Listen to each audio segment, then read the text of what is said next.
नमस्कार, loose talk में आपका स्वागत है। आज हमारे साथ हिंदुस्तान की राजनीति के सबसे बड़े नटवरलाल अरविंद केजरीवाल जी हैं। दिल्ली के चीफ मिनिस्टर भी हैं, लेकिन आज ये खबर आई है कि वो उत्तर प्रदेश के भी चीफ मिनिस्टर बनना चाहते हैं और इसलिए उन्होंने ऐलान किया है कि वो उत्तर प्रदेश में सारी सीटों पे वो चुनाव लड़ने वाले हैं 2022 में। लेकिन उससे पहले ही किसान आंदोलन के नाम पे उन्होंने जो गफलत फैलाई है देश के अंदर, उससे उनकी काफ़ी किरकिरी हो रही है। इसी पे बात करने के लिए कैपिटल टीवी में आपको बुलाया गया है। आपका बहुत बहुत स्वागत है। नमस्कार जी, नमस्कार जी, नमस्कार जी, नमस्कार जी, सारे कैमरों पे नमस्कार जी। ये टीवी इंटरव्यू है, पब्लिक रैली नहीं है। अच्छा जी। और ये आप फिर से ये मफलर क्यों लगा लिया है? यहाँ पे तो कोई इतनी ठंडक है नहीं। देखिए जी, क्या है मैं आपको बता दूं मनीष जी, मेरा ना अपना एक स्टाइल है।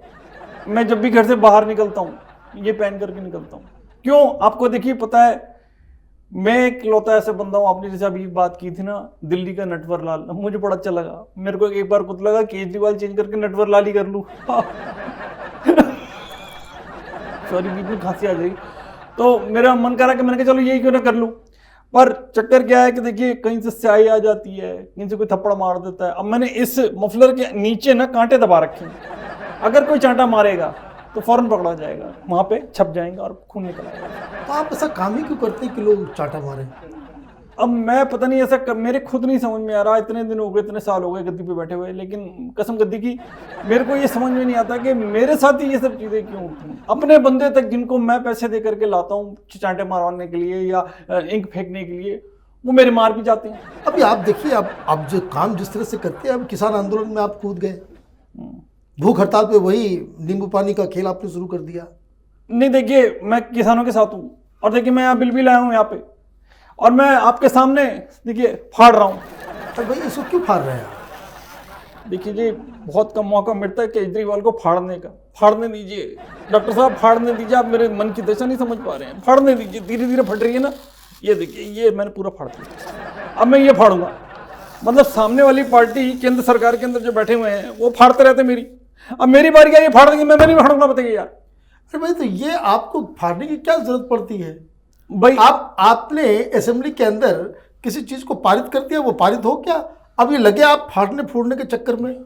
ये कोई तरीका राजनीति करने का? इसलिए तो लोग स्याही फेंकते हैं तो कभी हाथ पैर चला देते हैं। अब क्या है ना कि इतनी सर्दी में लोगों का भी थोड़ा वार्म अप हो जाता है, मेरे भी थोड़ा गले सही हो जाते हैं, थोड़ा अंदर के जो दांत वात है वो भी ठीक हो जाते हैं। मैं आपको बताने की कोशिश कर रहा हूँ। देखिए चक्कर पता क्या है, अभी मैंने यहाँ पे फाड़ा, एक मैंने संसद में फाड़ दिया था, तो अब क्या कि सारे किसानों की नजरें मेरे पर हैं। किस पर हैं? केजरीवाल पे। तो जब केजरीवाल को सब लोग देख रहे हैं तो कुछ तो ऐसा देखेंगे ना जो उनके मन में छाप छूटे। तो अब देखिए मन में जो है ना वो छाप छूटे, और जब छाप छूटेगी तो जैसे कि आपने मुझे बताया, जब क्वेश्चन आपने पूछा था क्या मुझे यूपी भी जाना है, अब जब तक छाप छूटेगी नहीं तो जब सरदार भाइयों के साथ, पंजाब के जो किसान भाइयों के साथ मैं नहीं जुड़ूंगा इस तरीके से कि देखो भाई तुम्हारे लिए केजरीवाल ने फाड़ दिया, यहाँ पे बिल फाड़ दिया, मतलब जो भी चीज़ फाड़ी, और उसके बाद वो तुम्हारे साथ है, तुम्हारे साथ खड़ा हुआ है। और क्यों खड़ा हुआ है? कि बोला जाता है कि भाई आप यहाँ बेच देना, वहाँ बेच देना, ये बेच देना, वो बेच देना। कहाँ बेच दूँ? कहाँ बेचेगा किसान? कवर कर रहे हो ना? हाँ, किसानों पर ज़्यादा दिखाना। हाँ, तो कहाँ बेच दूँ, कहाँ बेचेगा किसान? आज का किसान कहाँ जाएगा? पंजाब का किसान कहाँ जाएगा? कहाँ जाकर के बेचेगा? आड़ती क्या करेंगे? और उनका काम अगर आप छीन रहे हो तो बताइए फिर उनका काम कौन करेगा? किसान भी अगर वो करने लगे तो फिर कौन, मतलब किसानी कौन करेगा? पता नहीं। मुझे ये बताइए, आप आरतीयों के बारे में इतने क्यों चिंतित हैं? आप ये जो दलाल, ये जो बिचौलिए हैं जो मंडी में लूटते हैं गरीब किसानों को, आप उसके स्पोक्स पर्सन बन गए। आप तो भ्रष्टाचार मिटाने आए थे और आप जो है दलाली कर रहे हैं वो आरतीयों की और मिडिलमैन और दलालों की। ये किस तरह की राजनीति है? एक बात बताइए, आपको तो मेरी पूरी हिस्ट्री पता डॉक्टर साहब कि मैं इस राजनीति में कूदा कैसे। मैंने अन्ना जी के कंधे पे, पीठ पे खच ऐसे करके मारा और मैं यहाँ पे कूदा। कूदने के बाद अब आप देखिए, जब तक मैं ये सब चीजें नहीं करूंगा, बिचौलियों को अपने साथ नहीं लूंगा। अब जैसे सिसोदिया है, उसको मैंने अपने साथ मिला रखा है। क्यों मिला रखा है? इसीलिए मिला रखा है कि भाई कहीं से कोई मेडिकल के पैसे आ जाएं, स्कूल के पैसे आ जाएं, अब मैंने चालान भी 2000 रुपए का कर दिया, पैसे नहीं आ रहे कहीं से, क्या करूं? मतलब उस दिन तो क्या हुआ कि बड़ा अजीब सा हो गया। मैंने मफलर बांधा हुआ, मैं अपनी गाड़ी में लेटा हुआ हूँ, एक ने रोक ली गाड़ी, कह रहा कि 2000 रुपए दो। मैंने क्यों? कह रहा आपका मास्क नीचे है। मैंने कहा ओए मैं केजरीवाल, जब पूरा उतारा ना ताम झाम, तो उसने कहा सर माफ कर दो। मैंने कहा आज कितनी की कलेक्शन हुई? उसने बोला तो शाम को आके बताता हूँ। तो मेरा भी तो कुछ होना चाहिए ना काम धंधे का। बिल्कुल होना चाहिए। ये मुझे मालूम है कि अच्छी कलेक्शन जो है कलेक्ट कर रही है आम आदमी पार्टी इस बार दिल्ली में। लेकिन मुझे एक बात बताइए जी कि ये जो ढोंग आप करते हैं कि आप जिस कानून को फाड़ रहे हैं, आपने तो फाड़ दिया, लेकिन 23 नवंबर को इसी कानून के ऊपर आप जो कानून भी पास कर देते हैं, दिल्ली में उसको लागू भी कर देते हैं और उसके विरोध में आप इतना तमाशा भी करते हैं। ये पब्लिक को आपने क्या समझ लिया है, बेवकूफ? नहीं जी, पब्लिक तो खैर मैं आपको क्या बताऊं, पब्लिक से ज्यादा समझदार कोई नहीं है डॉक्टर साहब। आप देखिए कि जब मैं यहाँ पर आया, आने के बाद ये होता था कि भाई अब आप देखिए मुझे बोल दिया गया कि आप दिल्ली के सीएम हो, ठीक है, मैं आपको सीएम बना दूं। सीएम बनाने के बाद पुलिस आपसे ले लूं, प्रशासन आपसे ले लूं, सारी चीज़ आपसे ले लूं, मतलब आपको ऐसा कर दूं कि आप वो रिमोट है जिसके अंदर सेल नहीं है और सेल के अंदर के पास। अब आप बताइए ऐसा बंदा क्या करेगा, मरता क्या ना करता, उसको ये सब चीज़ें करनी पड़ेंगी। तो आपको पहले से मालूम होना चाहिए था ना कि ये जो दिल्ली की जो कुर्सी है इसका सेल जो है वो केंद्र के पास है। आप तो हड़बड़ाहट में आपने सारा कुछ कर दिया और फिर आप यही गलती करने जा रहे हैं। यूपी क्यों जा रहे हैं आप, ये बताइए मुझे। यूपी में सोच रहा हूँ, देखिए जी क्या है कि ये जो नहीं, ये वाली नहीं, मतलब दूसरी वाली जो सीट होती है ना, उससे जो प्यार एक बार कर लेता है, जैसे कि मेरे को हो गया है। अब मैं चाह रहा हूँ मैं हर जगह से खड़ा हूँ। अगर मान लो दिल्ली से हार जाता हूँ तो यूपी से हार जाता हूँ पंजाब से हार जाता हूँ बंगाल से हार जाता हूँ बिहार, मतलब कहीं पे भी मैं चाहता हूँ कि मेरा जो साम्राज्य है ना वो बना रहे। मेरा जो मैंने इतना प्यार किया है, जो इतने लोगों के सर पे चढ़ के मैं आया हूँ यहाँ पर, जो इतने लोगों के खंजर घोंप करके मैं आया हूँ, वो जो चीज है ना, वो जो चीज है वो हमेशा आगे तक कायम रहे। तो आप मुझे बताइए, योगी जी से डर नहीं लगता है? चलाओगे क्या? दिखाना नहीं, आप बोल दो, हम एडिट करते नहीं गड़बड़ होगा। हाँ ठीक है, मतलब डर तो इतना लगता है कि मैं, मतलब मेरा सेक्रेटरी बाहर खड़ा है 3-3 ट्राउजर लेकर, बार चेंज करनी पड़ती है। अब बोल तो दिया मैं यूपी से लड़ूंगा। अंत में मैं मतलब पता नहीं किस झोंके में बोल गया। अब अपने आप को मैंने कहा अबे गधे, तेरे को पता है तू किससे लड़ रहा है? यूपी से नहीं लड़ रहा है, योगी से लड़ रहा है। तो इस करके वो जो मेरा सेक्रेटरी है वो मेरे साथ ही रहता है, वो ट्राउजर्स वगैरह चेंज करने के लिए। मैं तो उनको SMS भी भेज दिया। अगर बच्चे से कभी कोई गलती हो जाती है, कुछ बात मुंह से निकल जाती है, तो अन्ना साहब जैसे लोगों ने माफ कर दिया मुझे, तो आप क्यों नहीं करेंगे इस तरीके से? तो अच्छा, अब मैं समझा कि इसलिए आप खुद नहीं लखनऊ जा रहे हैं, आप मनीष सिसोदिया को भेज दे रहे हैं वहां पे। आप समझे, आप गंजे के बजे कुछ भी उतार देंगे वो। तो ये तो गलत तरीका है। किस तरह की राजनीति करते हैं? अपने ही इस लेफ्टिनेंट को आप जो है मोर्चे पे भेज करके आप इस तरह से हंस रहे हैं, मजाक उड़ा रहे हैं। ये देखिए हंसी तो निकल गई मेरे मुंह से, इसको भी एडिट करा दीजिएगा। मैं आपको बता दूं, एक तो इन्होंने बड़ा परेशान कर रखा था सिसोदिया ने। ये मेरे रोज उंगली तोड़ता है, बोल रहा है कभी इधर से पैसे नहीं आ रहे, कभी वो दवाइयों के पैसे नहीं आ रहे, कभी वो स्कूल चालू ही नहीं हो रहे हैं, तो हम इसमें कहाँ से अपना गफ्फा रख पाएंगे। मैंने कहा एक काम कर, यूपी से लड़ ले, तू लड़ ले भाई, तू यूपी से लड़ ले। वो मान भी गया, और मेरा नाम कह दिया कि मैंने कहा है। भाई मैं अच्छा वाला घर में सो रहा था, सोते उठ गया मैंने क्या हुआ? मैंने कहा ये फिर क्वारंटीन में भिजवाएगा 14 दिन। मैंने तो बोल दिया, मैंने कहा अगर मैं कहीं भी फंसा मैं तो दोबारा से क्वारंटीन हो जाऊंगा। पिटेगा तू पिटेगा, बाल उतरेंगे तेरे उतरेंगे, दोबारा मुंडन होगा तेरा होगा। अब मुझे एक बात बताइए कि आप ये इतना जो ड्रामा कर रहे हैं, मुझे हकीकत मालूम है कि ये आप जो है अपने सवालों से बचने के लिए, पिछली बार जब असेंबली चुनाव हो रहे थे, आपने यूपी के आम आदमी पार्टी के कार्यकर्ताओं को आपने कह दिया था कि जी मेरे पास पैसे नहीं हैं, हमारे पास रिसोर्सेज नहीं हैं, इसलिए हम यूपी में चुनाव नहीं लड़ रहे हैं। और इस बार 2 साल पहले ही आपने ये घोषणा कर दी कि भाई हम चुनाव लड़ने वाले हैं। सच से बताइए, पैसे आ गए आपके पास, रिसोर्सेज आ गया? साहब वो जो केबीसी में होता ना, फ्लिप द क्वेश्चन, कोई क्वेश्चन घुमा के पूछ लो ना। ये नहीं, ये मैं घुमाना नहीं चाहता, क्योंकि मैं इससे ही जुड़ा हुआ अगला सवाल है हमारा। अगला सवाल ये है कि ये जो पैसा जो आपके पास आया है वो कोरोना के नाम पे आपने दिल्ली में लूट मचाई है, उसका पैसा है या कहीं और से पैसा आया है?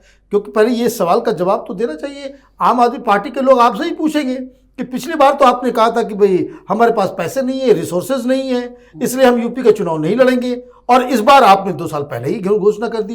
तो सिंपल सा सवाल है, पैसे आ गए आपके पास या नहीं आए? देखिए जी, मैं आपको बताऊंगा साहब, कई बारी ना आपको हाथ छोड़ना पड़ता है और कई बारी आपको हाथ जो है वो पकड़ना पड़ता है। तो मेरे को जो सोर्सेज हैं, अब देखिए सामने वाली पार्टी इतनी स्ट्रांग है, इतने सालों से लूट रही है ना, वो उनकी ख्वाहिशें क्या हैं?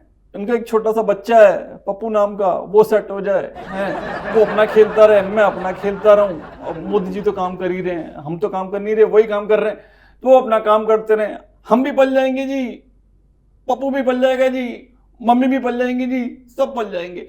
इसीलिए बोल रहा हूं कि जैसे ही पैसा मेरे, आपको क्या लगता है वो जो 106 करोड़ आया था मंत्रालय में इनके,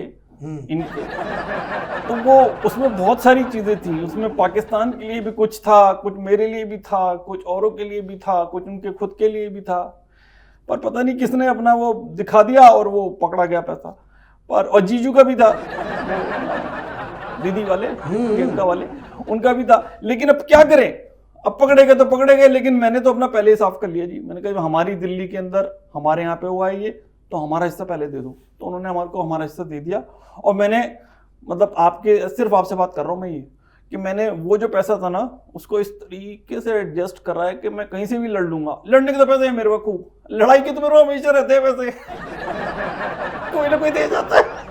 तो मन में पैसे की कोई कमी नहीं है, पैसे की कोई कमी नहीं। अब एक बात बताइए कि ये जो कोरोना के दौरान जो आपने बिल्कुल ही अकर्मण्यता दिखाई, बिल्कुल ही जीरो परफॉर्मेंस, इतने सारे लोग मारे गए, आज भी जो है दिल्ली नंबर 1 पे चल रहा है, इसमें कोई अफसोस नहीं होता है?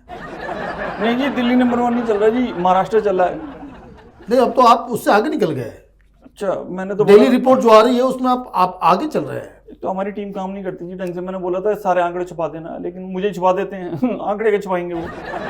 मैंने बोला आंकड़े छुपा दो, मुझे छुपा दिया। बोले 4 दिन के पहले तो आप अंदर आप बहुत बोलते हो, मेरे को अंदर कर दिया। मैंने कहा चलो कोई बात नहीं, 20 बच्चों के साथ अपना मतलब मैं घर में ही रहा। मतलब अब देखिए आप, इन लोगों के साथ क्या था, हमने किटों में खूब पैसे कमाए भाई। आप देखो मंदी तो चली रही थी ना, हम कहीं और से कमा पा रहे थे ना, हमारे पास ट्रैफिक से कुछ वो आ पा रहा था, ना दवाइयों से कुछ आ पा रहा था। तो हमने क्या करा, किटें, अजीब सी किटें भेजनी शुरू कर दी।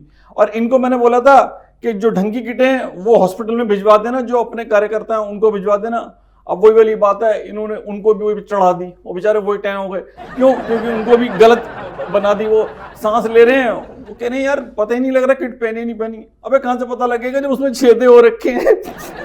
सॉरी, मतलब हो रखे तो हो रखे, उसमें क्या कर सकते हैं। तो हमने तो ये काम करा, 3-4 बंदों को पकड़ा, मैन्युफैक्चरिंग यूनिट वालों को, उनसे बनवाए, खूब बनवाए ये कि भाई बेचो, धड़ाधड़ बेचो। एमआरपी हमने डिसाइड कर दी, और अपनी एमआरपी हमने डिसाइड कर दी कि हमें इतना मिलना चाहिए, सारा हमारे पास। अब तो खैर ये तो किट का मसला खत्म हो गया। जी जी जी। अब ये टीका आने वाला जो है, जो किस तरह से कोरोना से लड़ा जाए, पूरी दुनिया भर में हो रहा है, आपके पास कुछ प्लानिंग है?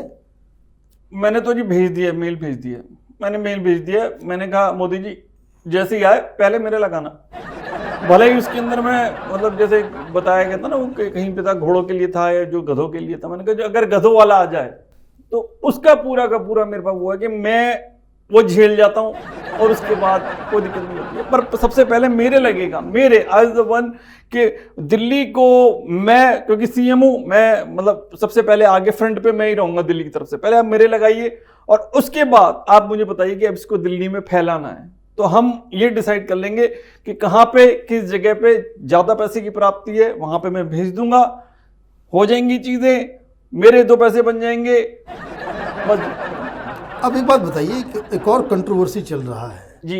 ये बीच में आपने ये हंगामा खड़ा करवा दिया कि मुझे ही हाउस अरेस्ट करवा दिया गया, मुझे ही हाउस अरेस्ट करवा दिया गया, ये आपके सिसोदिया वो पहुंच गए वहां पे, वो तमाशा, वो ये ड्रामा क्या था? अब एक बात बताइए जी, चक्कर क्या होता है, सारे पॉइंट तो मोदी जी ले जाते हैं। आप टीवी खोलते हैं तो वो बेचारे कहीं ना कहीं भाषण दे रहे होते हैं, इंडिया में, इंडिया से बाहर, सब फुटेज देते हैं, सब उनको उनकी बात सुनते हैं। मेरी बीवी नहीं सुनती, बच्चे नहीं सुनते, बताओ कौन सुनेगा? मैंने तो ये पूरा ड्रामा रचा घर में बैठे बैठे क्वारंटीन में। मैंने कहा एक काम करो, तुम पुलिस वालों को बोलो कि नजरबंद, केजरीवाल नजरबंद, फलाना नजरबंद, ये नजरबंद, उनको घर के अंदर वो कर दिया, ये कर दिया। एकदम से प्रेस आ गई, सारे के सारे बाहर आ गए, हाँ जी सर ये था वो था। अब मैं फिर जो हीरो बन के निकला आपको पता ही है। फिर मैंने सबको शांत किया, मैंने कहा एक तो मेरे को तो मैं आपको सही बता रहा हूँ, इतना सही मिल गया ना ये प्रेस वालों को दूर करने का, क्योंकि एकदम चिमटते हैं वो एकदम। मैंने 10 इधर दूर हुए, फिर 10 उधर दूर हुए, मैंने आराम से बैठ, तुम्हें बता, तो आराम से बैठे, बात हुई। मैंने कहा भाई देखो ऐसा है, मेरे साथ ये हो गया वो हो गया। उनके इमोशंस से खेल रहा था मैं, उनके इमोशंस को बाहर निकलवाए। क्योंकि आप देखिए आज के टाइम में इंडिया के आदमी से आप लड़ करके पैसा नहीं निकलवा सकते, खासतौर से दिल्ली वालों से। उनको तो आप इमोशनली ब्लैकमेल करके पैसा निकलवा सकते। तो ये आपने ड्रामा रचा। अब मुझे एक बात बताइए कि आप ये सब जो ड्रामा कर रहे थे, आप पहुंच गए वहाँ जहाँ पे सिंधु बॉर्डर में, जी जी, वहाँ पे आपने कह दिया कि आप तो सेवादार है सेवादार है। मेरे पास इंफॉर्मेशन ये आई कि जिस तरीके से आपने योगेंद्र यादव को पार्टी से भगाया था, मालूम चला कि आप वहाँ गए थे स्टेज पे भाषण देने के लिए, योगेंद्र यादव ने आपको मार कर वहाँ से भगवा दिया। अब देखिए चक्कर क्या होता है ना कि आपको पता राजनीति है ये, इसमें अगर हमने किसी के एक चांटा मार दिया ना तो बंदा वेट तो करता ही है। और उसको मौका मिल गया, उसकी दाढ़ी बड़ी हुई है, मेरी तो सिर्फ मूछें हैं, वो तो ऊपर पग बांधी उसने, वो भाइयों में शामिल हो गया और पकड़ के कूट दिया मेरे को। आप मेरे से 1 महीने से मांग रहे हैं ना टाइम, मैं आपको टाइम नहीं दे पा रहा। क्यों? क्योंकि मेरी वो जो चीजें है ना, वो जो सूजन आ रखी थी, वो अब जाकर के थोड़ी नॉर्मल हुई है। मैंने जब तक बहुत मतलब मैं आपको अपना डॉक्टर साहब डूब दिया उनने मेरे मुंह पे, सब जगह के कैमरे बंद करवा करके। उसने कहा कि माइक एक साइड करा और तू तू तू तू तू तू उसने जो धोया है ना मुझे, मेरे को याद आ गया। मैंने कहा इसको मैंने क्यों निकलवाया था। तो योगेंद्र यादव ने बदला ले लिया अपना? बदला ले लिया जी, पूरा ले लिया उसने बदला। अब एक बात बताइए कि आप ये जो सारी चीज़ें कर रहे हैं, आप जो अभी कह रहे थे कि भाई सारा जो मीडिया जो है वो सिर्फ मोदी जी को दिखाता है, पिछले जब से ये कोरोना आया है सबसे ज़्यादा एड्स तो आप ही चला रहे हैं। क्यों आप देते हैं पैसे टेलीविज़न वालों को जब वो दिखाते नहीं है आपको? तो सर एक्चुअली चक्कर क्या था, ये ऐड वाले ना जब पिछली बार जब इलेक्शन हुए थे ना तब से रो रहे थे कि सर या तो हमारे पैसे वापस करो या मतलब हम इसको कहीं चलाएंगे, हमारे को भी फायदा होगा आपको भी फायदा होगा। तो मैंने कहा चलाओ भाई चलाओ, तुम चलाओ। तो बार्टर डील थी वो। मैंने कहा चलो ठीक है, मैं तुम्हारे ऐड में आऊँगा और तुम होते ही पहले के शूट रखे थे, कुछ नए हमने शूट करे और वो दोनों मिलके हमने कर दिए। लेकिन बावजूद उसका आप देखो फुटेज मोदी जी ले गए। मतलब मैं वो कर रहा हूँ कि कोरोना से लड़ो, ये करो वो करो फलाना करो धमाका करो, उधर से मोदी जी आ गए शाम को कि जो मैं कह रहा हूँ आप वो सुन लो। अब आपसे आखिरी सवाल है जी कि बंगाल में चुनाव हो रहे हैं, आप दिल्ली में जब चुनाव लड़ते हैं या कभी मुसीबत में फंसते हैं केंद्र सरकार अमित शाह के चक्कर में या किसी और के चक्कर में, तो आपके साथ तो कोई खड़ा नहीं होता। ममता बनर्जी अभी फंसी है तो आपने फटाक से ट्वीट कर दिया कि भाई ममता जी के साथ मैं हूँ, तो आप बंगाल में जाके क्यों नहीं लड़ते ममता जी के साथ चुनाव? जी वो भी मेरी तरीके की फितरत की है, वो भी पीछे से भक ऐसे करके मार देती हैं। मैं तो गया था बंगाल, मैं आपको सच बता रहा हूँ, मैं बुरका उड़का ओढ़ करके बंगाल चला गया था। फिर किसी ने बोला ध्यान से कि एयरपोर्ट पे पकड़ लिया मुझे बोला कि वापस चले जाओ वरना निपट जाओगे। तो बस बोले कि बस ऐसे ही उनके मूड के ऊपर है कि आज अगर दाल ढंग से नहीं पकी है, चावल ढंग से नहीं पके तो तुम गए। तो बस फिर मैं वहां से उल्टे पैर वापस आ गया, क्योंकि मुझे पता था कि देखो मूडी आदमी को ना कुछ पता नहीं होता, मोदी का पता है लेकिन मूडी का। तो ये ममता बनर्जी के साथ आपकी दोस्ती खत्म हो गई है? दोस्ती है अभी? देखिए लाइमलाइट में आने के लिए मैंने, क्योंकि क्या इस समय सबसे ज्यादा अगर हॉट टॉपिक है तो वो ममता बनर्जी। हाँ। तो मैंने कहा चलो थोड़ा उसके नीचे मैं अपना भी कुछ कर देता हूँ कि भाई ठीक है मैडम मैं आपके साथ हूँ, मैं आपके लिए हूँ, आप अगर कोई प्रॉब्लम में हो तो आप मुझे बताइएगा। इससे क्या होता है बंदा ऊपर वाली लाइन पढ़ता ना, नीचे वाली 2 और पढ़ लेता है, तो फिर मेरे बारे में भी पढ़ लेता है, मेरी भी मंशा जान लेता है। तो मुझे एक चीज़ बताइए कि बड़ा कंप्लेन आता है आपके एक लीडर हैं संजय सिंह के बारे में कि संजय सिंह जो है बहुत ही ज़्यादा मीडिया में या कहीं पे भी वो बातचीत करते हैं, बहुत ही उद्दंड किस्म की भाषा का प्रयोग करते हैं। आपने कभी समझाया या फिर आपके कहने पे ही वो इस तरह की भाषा का इस्तेमाल करते हैं? चक्कर क्या जी, पहले पहलवान था वो, तो ना मजाक में भी वो अगर कॉली भर लेता ना मेरी, तो मेरे 3-4 दिन दर्द नहीं आता। मैंने कोई बात नहीं, इसके तो जब तक जैसे मेरे डूब पड़े ना अब की बारी, इसके जब तक पढ़ेंगे नहीं तो इसके समझ में नहीं आएगा। अच्छा। मैंने कहा मैं इसको खुला छोड़ दिया है। मैंने जैसे होता ना आपके जो पास जो आपका पेट होता है उसको आप एक बार उससे जंजीर से अलग कर देते हो, जब कहीं मतलब कोई उसको सिखाता है या समझाता है या उसको कुछ हो जाता है तब वो एकदम सही वापस आता मालिक के पास, और मालिक जो है उसके अंदर वो चेन अटका करके आराम से उसको लेकर के फिरता है यहाँ से वहाँ। तो इसको पढ़ने दो, नहीं करने दो आप इसको जो कर रहा है। मैं तो no comments to Sanjay Singh, मुझे कोई दिक्कत नहीं है, पिटेगा अपने आप आएगा, मेरे ज्यादा आ गया वापिस तो करिए तो क्या है। तो आप का बहुत बहुत धन्यवाद, आपने सारे सवालों के जवाब दिए और ड्रामा भी किया, और उम्मीद यही करनी चाहिए कि आपकी जो नाटक नौटंकी है राजनीति में, नटवर लाल वाली जो आपकी फितरत है वो बाकायदा भारत की राजनीति में वो जारी रहेगी। और फिर हम आपसे किसी और मुद्दे पे बातचीत करने के लिए कैपिटल टीवी में आपको आमंत्रित करेंगे। अगर ये वीडियो आपको पसंद आया तो हमारे वीडियोस को लाइक कीजिए, शेयर कीजिए और हमारे चैनल को सब्सक्राइब कीजिए। धन्यवाद।